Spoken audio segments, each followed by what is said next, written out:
Hello, Bunny here, and today I've got a game showcasing the abilities of the Flagship. And the Flagship is an incredibly important position for either team, and I think this game really demonstrates that well. The enemy Flagship did a fantastic job of keeping up the pressure, made some really good choices in deploying their abilities, and overall it was just a very fun, hectic game with a lot of momentum shifts back and forth. So, let's get right into it. We're playing in the Prinz Eugen, the Tier 10 KM heavy cruiser. It's a fantastic ship, and this was recorded towards the end of the night, so I was a little bit, I guess you'd say YOLO in my kind of gameplay at the beginning of the match here. I noticed that the enemy really wasn't making an attempt on their northern army base here. In fact, they really didn't show up at all, much to my surprise, so I said, well, if they're not going to show up at all, let's take that right out from under their noses.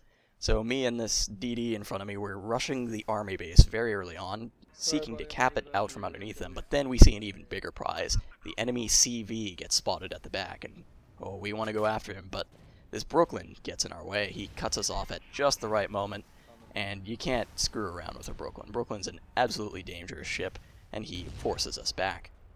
But perhaps it was for the better, because we notice as we're retreating that enemy CV launched a squadron of transport planes, and by the looks of it, they're probably heading towards our northern airbase here, seeking to cap it out from underneath us. So we put some flak shells into them, knock a lot of them out of the sky, and our platoon mate here rests in the Tier 9 Admiral Hipper, the KM heavy cruiser, is helping us with that. We take out most of the squadron successfully, but unfortunately one plane manages to get through, so we spin around and we are advancing towards the enemy, but we're also going to spin our guns around in preparation to shell that airbase that they just captured. We already have an airbase of our own, so it's not the end of the world that they captured this, but just because we have our own doesn't mean that we want them to have it. So we put in a salvo into that airbase, but we really need to keep this push going since we have complete control of the north, so we don't stick around to get any extra fire on it. Now, we're scouting, looking for that CV, but unfortunately it looks like he's already gotten pretty far south, so we probably aren't going to catch up to him. And then we see this Brooklyn coming around again, cutting off once more at just the right moment. This guy really knew what he was doing. Excellent, excellent play from him, and this is most certainly not the last we'll see of him in this game. And look at the damage this ship puts out. Brooklyns, man, they're scary as all heck. You do not want to mess with a Brooklyn. So we get out of that situation, we turn around, and right now it's not looking too good for our team. We just now, about 3 minutes into the game, a little more, got our first kill. They've already killed a number of us. It's our platoon of us three down here, and our entire rest of our team is up in the northwest corner, and now we see we're getting bombed by the enemy flagship, which was a very good choice, not only because, we're in range and able to shoot him, but also because we are the flagship of our team, which makes us a very important target to kill or a huge asset to the team. If we go down, that is a massive disadvantage. So he chooses very rightly to use his heavy bomber support on us there and keep our HP down. And on top of that, he puts in a surprisingly well-aimed torp wall here. I was not expecting this to actually run into me, and I thought I had just managed to get away from this second wave here, but he just has enough splash damage to take our bulge armor away, which is quite annoying and actually ends up mattering quite a bit later in this game. So we send our scout out, and there's the enemy flagship, and also this Brooklyn again, all over us. And we want to get some damage off on him at range as much as possible, otherwise he is just going to have his way with us. So we get in a couple of good salvos on him, but, he's still not dead. We see some bombers heading away from us, and oh gosh, we fire HE there when we went to fire AA. Oh gosh, we are completely under too much pressure right now. So our scout goes down, we use our recon support, and we also take out this army base, making sure that the enemy does not have sight of us, and we have sight of them. And it actually pays off quite well, because the flagship decides he needs to recapture this base, and that allows us to get in a nice free salvo on him. Unfortunately, he's not going to die in this particular engagement. He's going to get away from us, and we're going to have to turn our attention again to this Brooklyn. We miss that shot there, and then we turn away to focus our attention on this DD who is rushing us. And although he's pretty clearly low tier, we want to prioritize him because he's really close to us. He is lighting us up. So we get some good secondary shots on him there. We consider using our main guns to finish him off, but we actually switch to our secondaries there to conserve ammo in our main guns because we feel that this is probably going to be a long game at this point. And then we see some dive bombers coming in. That's never a good sign. We flak down as many of them as we can, and at this point it's a little strange. We expect them to be going for us since they've crossed over so many teammates to get here, but strangely they're not, and he's clearly micromanaging them, and oh gosh, he's going for the CV, isn't he? So we try to get as many of them as we can, but unfortunately we're unable to completely kill off that squadron, and we lose our CV. So now our team is in a really bad position. We were somewhat on the back foot beforehand. Now we've just lost our CV, and the enemy CV that we, unfortunately could not rush in the beginning of the game is now going to have a completely free reign, on top of them having a good flagship. So we need to do something fast. We drop a heavy bombing salvo here, heavy bombing run rather, here on these tier 9 cruisers and the enemy flagship, but enemy flagship's not asleep. He takes this opportunity to bomb us again, keeping the pressure on us, keeping our DP low. And my goodness, even though we just spent quite a bit of the game in the back of the map, having, in theory, plenty of time to repair up, we're still barely managing to cling on to 40k DP. And this is absolutely the right choice on the part of the enemy flagship.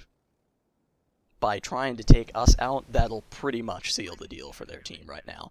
Under these conditions, the only thing that can swing the battle in our favor, with a CV down, with pretty much the numbers not being in our favor, the only thing that can swing the battle towards us is effective use of the flagship's abilities.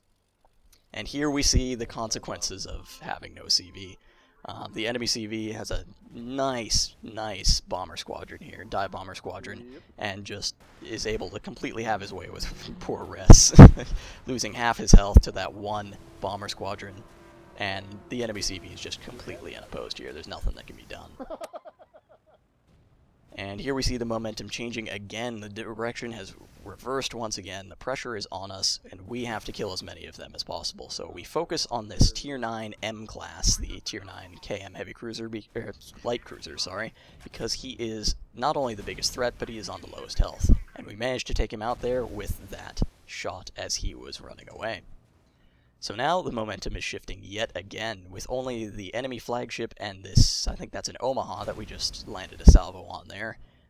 They are now at a disadvantage in this particular engagement. They have to fall back. Oh, but the enemy flagship gets off a dirty torp salvo there. Very sneaky. Barely saw it in time to reduce the damage to just one torpedo.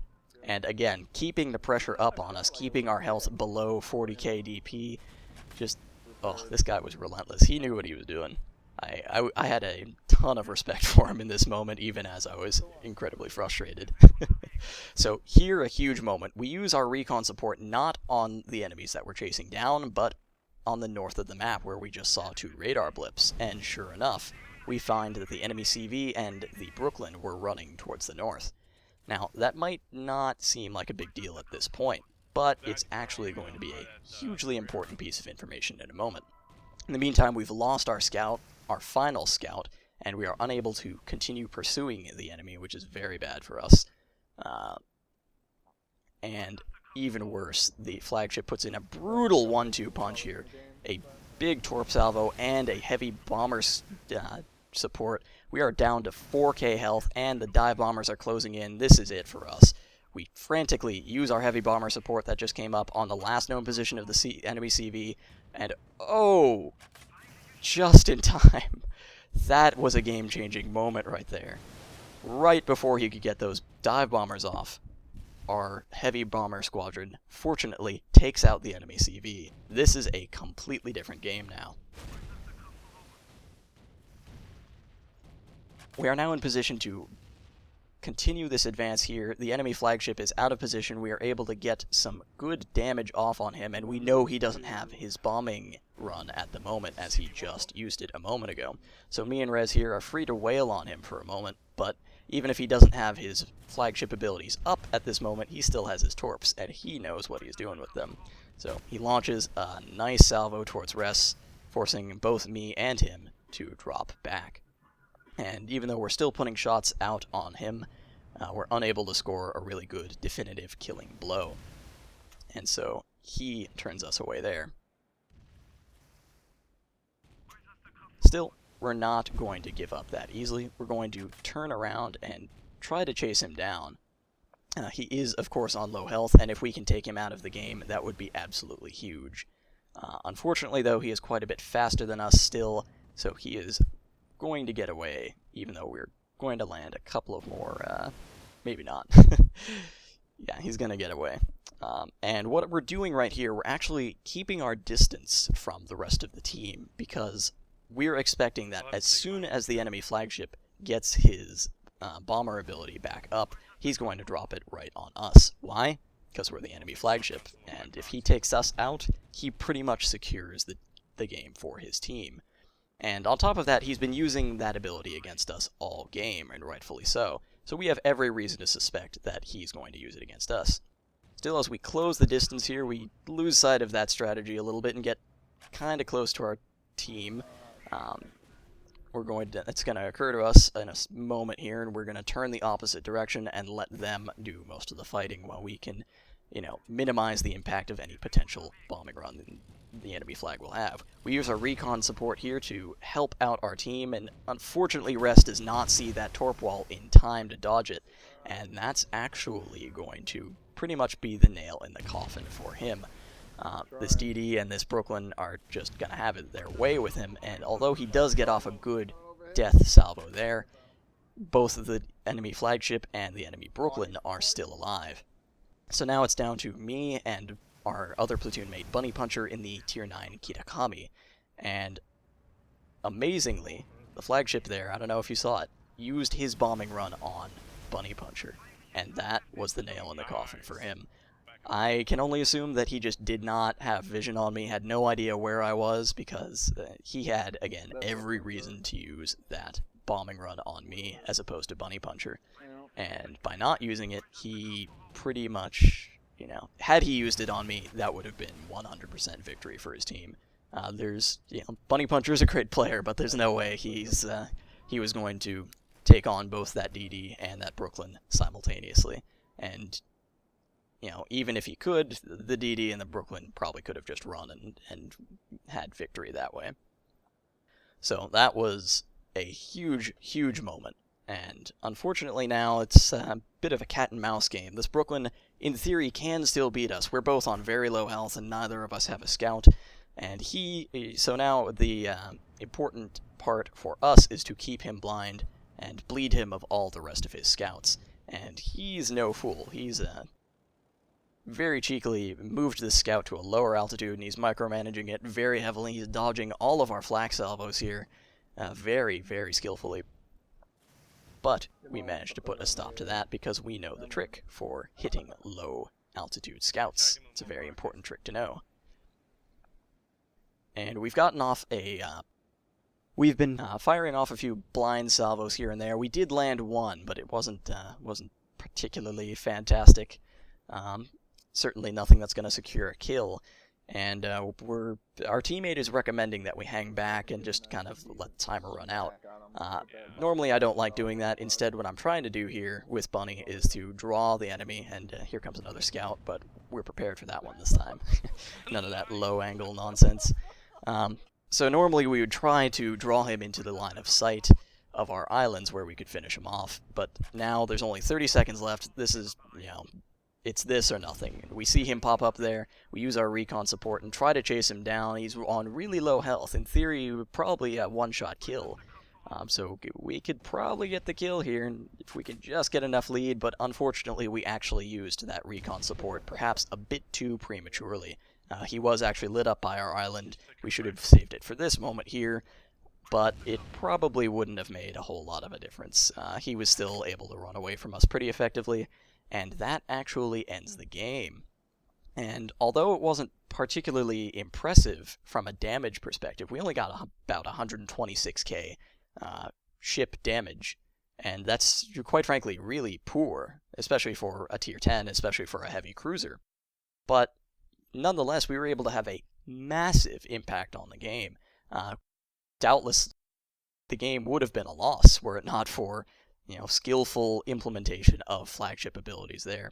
So I think for that reason, and for just the incredible gameplay by the enemy flagship there, this game really demonstrates the power of the flagship and the importance not only of playing the position incredibly effectively, but also of, targeting the enemy flagship and making sure they don't get to just run around and do whatever they want. The flagship is definitely a very valuable target to take note of on any enemy team. So, thanks for watching. If you want some more tips and advice, please check out the NF2 wiki, which will be linked in the description, and stay tuned for more.